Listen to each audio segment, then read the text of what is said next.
कबीर जी का अमूल्य दोहा है। करत करत अभ्यास ते जड़मति हो सुजान, रसरी आवत जात ते सिल पर पड़त निशान। Hey guys, here's Variko Barian. I'm a second year MBBS student. आज हम बात करने वाले हैं इन आखिरी के बचे 1.5 महीनों में हम अपनी नीट की प्रिपरेशन इतनी कैसे स्ट्रांग कर सके कि हम नीट का पेपर क्लियर करके ही वापस आए।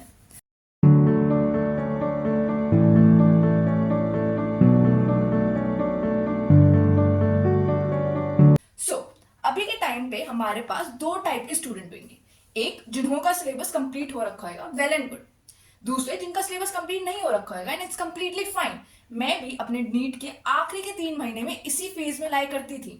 सो we still have time if we are discipline and consistent enough to crack that NEET paper. So पहले हम बात करते हैं उन बच्चों का जिनका कंप्लीट हो रखा है नीट का सिलेबस। तो बहुत ही अच्छा।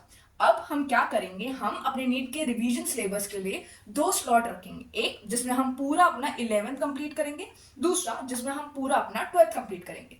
मैं जनरली प्रेफर करती सुबह 11th कंप्लीट करने के लिए, और उसके बाद हम अच्छा एक कट ऑफ ब्रेक लेंगे। कट ऑफ ब्रेक मीन्स तुम उसमें अच्छे से खाना खा सकते हो, थोड़ा स्लीप ले सकते हो या एक्सरसाइज कर सकते हो, जो जनरली बच्चे इस फेज में आके छोड़ देते हैं। नहीं, दैट्स अ ड्रॉबैक। हमें हमेशा कुछ ना कुछ एक्सरसाइज या मूवमेंट करती रहनी चाहिए। एंड साथ ही साथ हमें एक बहुत ही अच्छा डाइट रखना पड़ेगा, क्योंकि हम इस टाइम पे अपने हेल्थ को खराब होते नहीं देख सकते। We can't afford this thing right now. Then उसके बाद हम करेंगे 12th की रिवीजन कंप्लीट।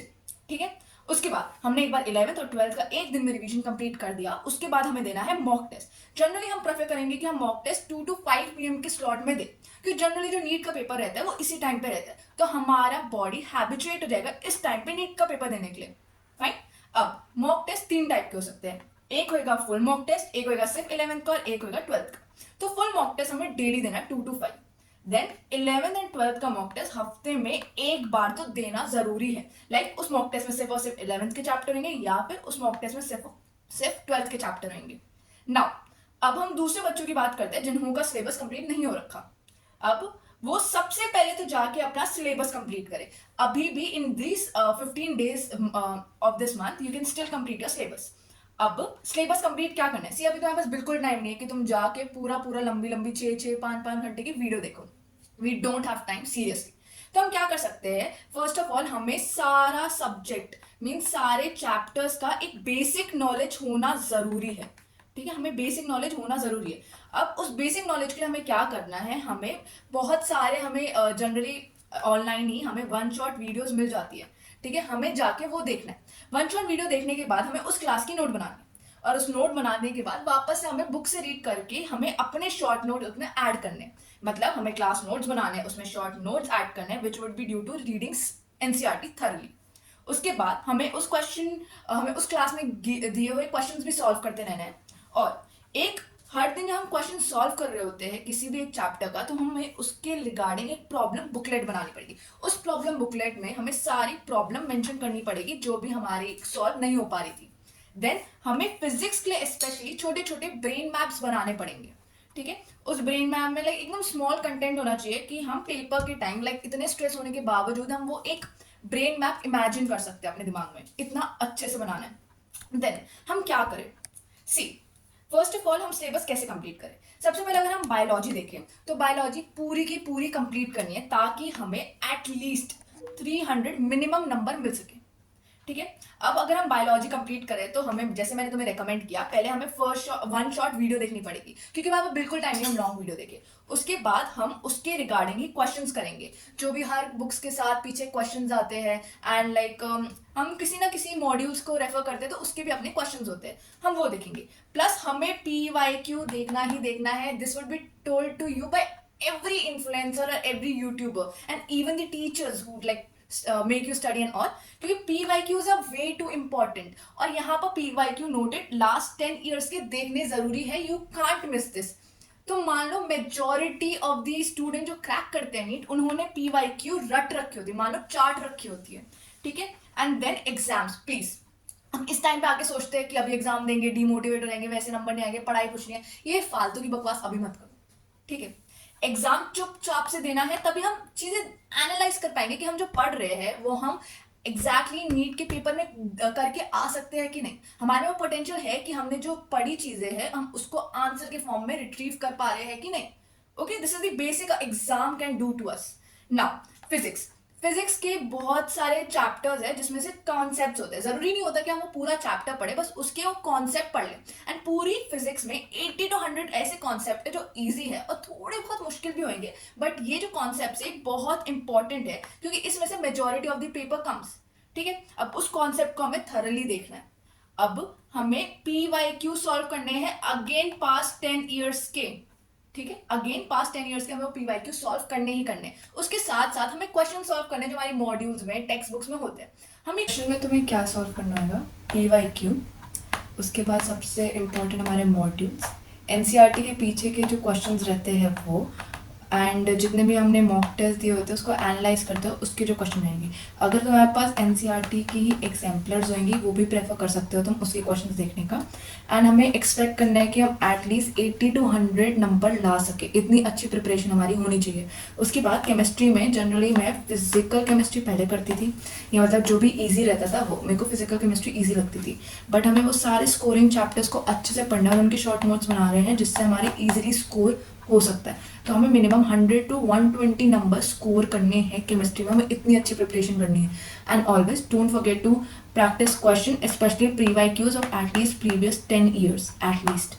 उसके बाद अब ये सारी बातें हो गई कि क्या पढ़ना है, अब बचा टाइम टेबल। सी मैं तुम्हें कोई रेकमेंड नहीं करूँगी कि तुम ये टाइम टेबल फॉलो करना है या ये नहीं, बट जो एक्चुअली मैंने टाइम टेबल फॉलो किया था, नहीं I won't say time table but एक शेड्यूल फॉलो किया था, वो मैं तुम्हारे साथ शेयर करना चाहूँगी। तुम बहुत लोगों से सुनोगे कि 12 घंटे पढ़ना है, 14 घंटे पढ़ना है तभी तुम्हारा नीट क्लियर हो पाएगा, ऐसा कुछ नहीं है। जितना तुम्हारी कैपेबिलिटी है, जितनी तुम्हारी स्ट्रेंथ है, उस अकॉर्डिंग अगर तुम पढ़ोगे और उतने घंटे पढ़ोगे तभी तुम्हारे लिए अच्छा रहेगा। मैं उतने घंटे नहीं पढ़ सकती थी, मुझे पता था कि अगर मैं पढ़ूंगी तो मैं अच्छे से 8 से 10 11 से जितने भी किसी पर्टिकुलर दिन हो सकते हैं उतने अच्छे से पढ़ सकती हूँ। क्योंकि फालतू में अपने दिमाग को करना कि मैं 12 घंटे पढ़ पाऊंगी, 14 घंटे पढ़ पाऊंगी, वो प्रोडक्टिव नहीं होगा। वो मुझे भी पता है, वो तुम्हें भी पता है। तो अब मैं क्या करती थी, generally I am a night out, तो मैं जल्दी उठ नहीं पड़ती थी, I am not a morning person. तो मैं जनरली सुबह 10 या 9 बजे उठती थी, फिर 11 बजे अपना फर्स्ट स्टडी स्लॉट रखती थी। ठीक है, 10 से 11 बजे 1 घंटे का गैप रहता था क्योंकि मुझे सुबह उठते ही मैं कुछ पढ़ाई शढ़ाई नहीं कर सकती थी, तो 1 घंटे का गैप रहता था जिसमें मैं ब्रेकफास्ट करती थी या फिर जितना भी एक्सरसाइज मूवमेंट करनी है वो करती थी। उसके बाद सुबह उठते ही मैं कोई ऐसा सब्जेक्ट लेती थी जो ईजी है, उसमें ज़्यादा काम करने की जरूरत नहीं, दैट इज़ बायोलॉजी।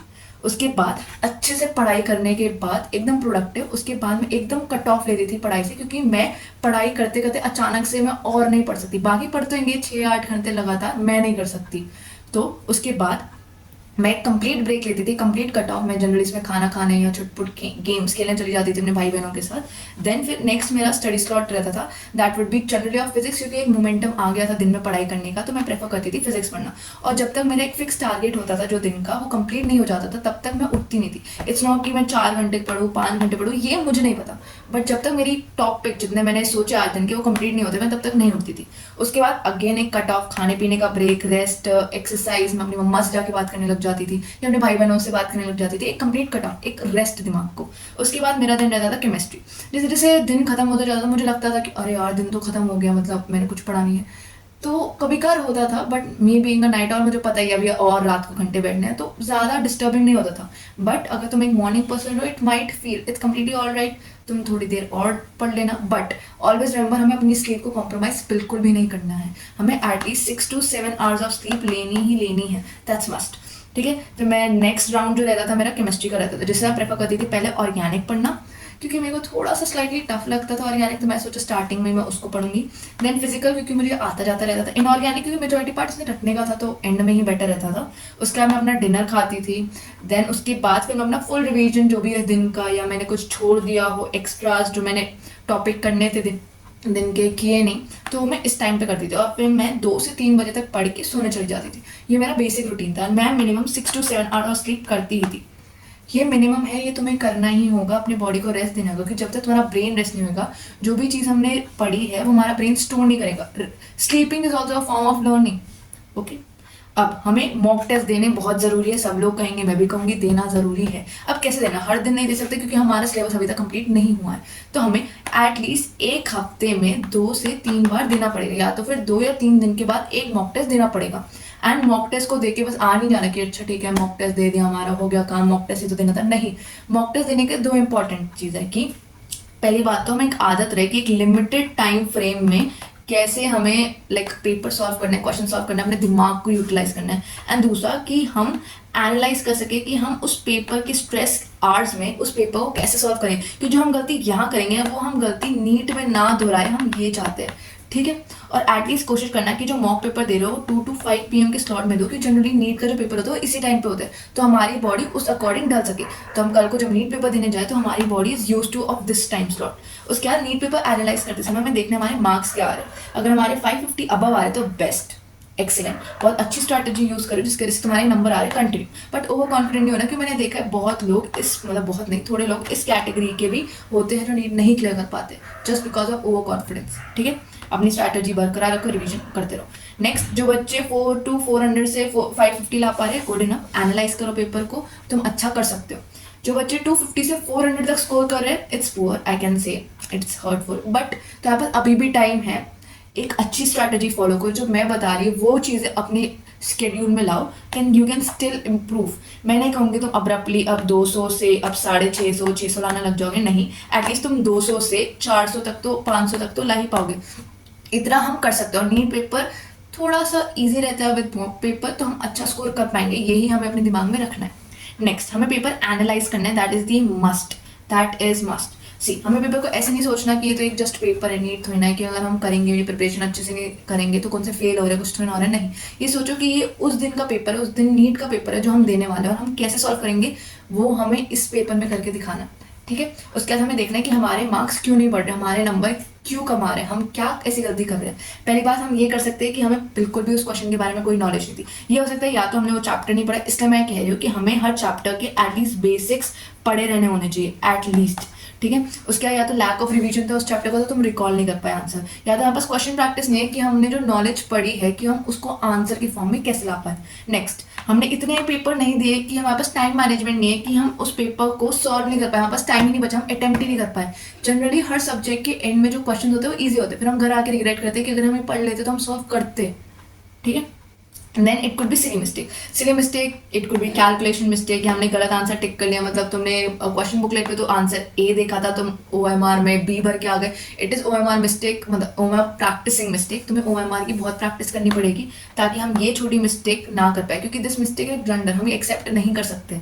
देन एक और मिस्टेक आती है कि हम जल्दी जल्दी पेपर पढ़ते हैं क्योंकि अगेन टाइम नहीं है हमारे पास, नहीं। पहली बात तो टाइम मैनेज करना सीखो, दूसरी बात हर क्वेश्चन को ढंग से पढ़ो, और उसमें जो की वर्ड्स है उसको ऐसे अंडरलाइन करते चलो, क्योंकि हम गलती नहीं करना चाहते, ठीक है। हम ये भी गलती करते हैं कि हम सारे ऑप्शन नहीं पढ़ते और कभी कभी ऊपर का ऑप्शन पढ़ते हैं, हमें अप्रोप्रिएट लगता है, हम टिक करके चले जाते हैं, नहीं। कभी कभी एग्जाम ना कंफ्यूज करने के लिए वैसे ऑप्शन ऊपर ऊपर दे देता है, तो हमें उससे बचने के लिए सारे आंसर्स पढ़ने चाहिए, सॉरी ऑप्शंस।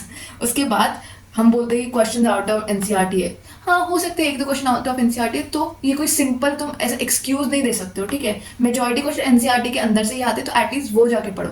उसके बाद एग्जाम स्ट्रेस है, हम नहीं कर पा रहे, हमारा दिमाग नहीं चल पा रहा, ये सब चीज़ें होंगी, सबके साथ होती है, मेरे साथ भी होगी, तुम्हारे साथ भी होगी, लेकिन हम इस चीज़ से कैसे बच सकते हैं, by giving continuously mock paper, तभी हम अपना कॉन्फिडेंस बिल्डअप कर सकते हैं। उसके बाद कंफ्यूजन हो रहा है, नेगेटिव मार्किंग हो रही है। नेगेटिव मार्किंग क्यों हो रही है, क्योंकि हम 2 क्वेश्चन ऑप्शन के बीच में कंफ्यूज है, हम तुक्के लगा के आते हैं, और हमें एक सबसे बड़ी गलती है कि हम एक क्वेश्चन को छोड़ना नहीं सीख पाते। हम कुछ ना कुछ आंसर मार्क करते हैं बट हम क्वेश्चन छोड़ नहीं पाते, वो सबसे बड़ी ड्रॉबैक है। हमें क्वेश्चन को छोड़ना सीखना होगा। देन लास्ट में यही कहूँगी, सिर्फ पेशेंस रखो, प्रैक्टिस करते रहो, कंसिस्टेंसी दिखाओ, क्योंकि पेशेंस लूज मत करो। हमें सिंपली चीज़ों का एनालाइज करना है, हमें इस टाइम पे अपने आप को चलते रहना है, क्योंकि यही टाइम है जो डिसाइड करेगा कि हम वो नीट की स्लीट ले पाएंगे कि नहीं, हम नीट क्रैक कर पाएंगे कि नहीं, ठीक है। यही टाइम है कि हमें अपना पेशेंस लूज नहीं करना, और जो कंसिस्टेंसी से हम इतने टाइम से पढ़ते आ रहे हैं वो हमें कंटिन्यू रखना है, ठीक है। सो हमने जितने भी मिस्टेक किए हैं, हमने जो पेपर सॉल्व किया उसकी जितनी भी मिस्टेक है उससे सीखो। एक हमें अपनी स्टडी एरिया बनानी चाहिए जिसमें हम बैठ के पढ़ सकें, क्योंकि उस स्टडी एरिया को देख के हमें ऐसा आना चाहिए कि हमें पढ़ना है, कि वो जगह हमें बुला रही है, ठीक है। उसके बाद एक स्ट्रिक्ट टाइम टेबल फॉलो करो, जैसे मैंने तुम्हें बताया, तुम एक्जैक्टली नहीं कर सकते कि तुमने 6 से 7 रखा, एक चीज़ करना, 7 से 8 ऐसे फिक्स, उस बेसिस में नहीं कह रही हूँ मैं, बट इस बेसिस के कि सुबह उठ के इतना घंटा तो पढ़ना है, फिर ये करना है, ये सब्जेक्ट केमिस्ट्री हो गया, देन बायोलॉजी करनी है, ऐसे टर्म में मैं टाइम टेबल बोल रही हूँ तुम्हें, उसके बाद एक्सरसाइज और खाना अच्छे से खाना है, हमें मूवमेंट करती रहनी पड़ेगी और खाना अच्छा खाना है, क्योंकि हम अभी हेल्थ को खराब करना अफोर्ड नहीं कर सकते, हमारे पास कोई टाइम नहीं हम कि इन चीज़ों में टाइम वेस्ट करें। उसके बाद अच्छी स्लीप रखनी है, क्योंकि हमारा ब्रेन को रेस्ट मिलना चाहिए, रिलैक्स होना चाहिए, तभी हम वो चीज़ें रिकॉल कर पाएंगे और स्टोर कर पाएंगे। उसके बाद हमें रिवीजन करना है, क्योंकि जनरली लोग सोचते हैं कि हमने आज तो पढ़ लिया, अब रिवीजन क्यों करना है, याद है 2-3 दिन बात करेंगे। नहीं, वही गलती है और वही डिफरेंस है तुम्हारे और एक टॉपर के बीच में, तो ये गलती हमें नहीं करनी है। नेक्स्ट एंड लास्ट थिंग, सी मेहनत करते रहो, ये टाइम है, मेहनत नहीं करोगे तो कब करोगे। मैंने इस टाइम पे अपने आप को इतना इतना स्ट्रॉन्ग कर लिया था कि कुछ भी हो जाए, मैं ओवर थिंकिंग से नहीं डरने वाली, मैं ओवर थिंकिंग फालतू की नहीं करने वाली, मुझे बस और बस पेपर क्लियर करना है और घर आके वापस बोलना है कि मैंने कर दिया है, मुझसे हो गया है और मैं भी कर सकती थी ऐसा। इतनी सारी सॉल्यूशंस है जो मैंने बताई, किस चीज़ के लिए, एक प्रॉब्लम की, दैट इज क्रैकिंग नीट, और वो हमसे होगी और देखना इस बार ही होगी, ऐसा ही सोच के चलना। और ये नीट क्रैक क्यों करना है, उस एक एमबीबीएस सीट के लिए, वो एक डॉक्टर अपने नाम के सामने लगाने के लिए। यही है तुम्हारी स्ट्रैटेजी, यही होनी चाहिए। तुम थोड़ी मेरी नॉलेज से लो, मेरे एक्सपीरियंस से लो और अपने एक्सपीरियंस से मिला के एक बेस्ट स्ट्रैटेजी बनाओ जो तुम आखिरी के 1.5 महीने में कर सकते हो। So that's it for today guys. Hope तुम्हें ये भी वीडियो अच्छी लगेगी, एंड जो भी तुम्हारी प्रॉब्लम्स है जो मैं मेंशन नहीं कर पाई, या तुम्हें किसी चीज़ में क्वेरी हो, you can always comment in down below, I will try to reply all of you. और अगर कोई मेजर प्रॉब्लम लगे तो मैं इस पर वीडियो भी बना सकती हूँ। And that's it, hope you like this, give a big like, okay, subscribe for sure and comment. Bye bye guys.